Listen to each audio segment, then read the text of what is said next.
Kim mənim zikrimdən üz döndərsə, onun güzəranı sıxıntılı olacaq və biz qiyamət günü onu kör kimi huzurumuza gətirdəcəyik.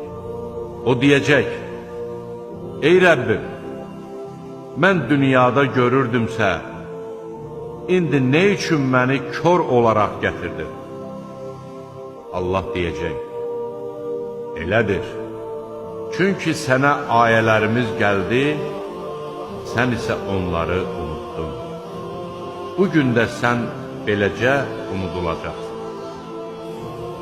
Biz həddi aşanı və Rəbbinin ayələrinə inanmayanı belə cəzalandırır.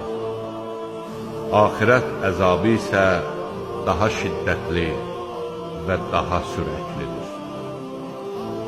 Onlardan əvvəl öz məskənlərində gəzib dolaşan neçə-neçə nəsilləri məhv etməyimiz onlara dərs olmadımı?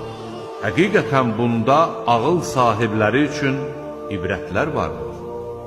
Əgər Rəbbin tərəfindən əvvəlcədən vəd edilmiş söz və müəyyən edilmiş bir vaxt olmasaydı, əzab onları dərhal yaxalayardı.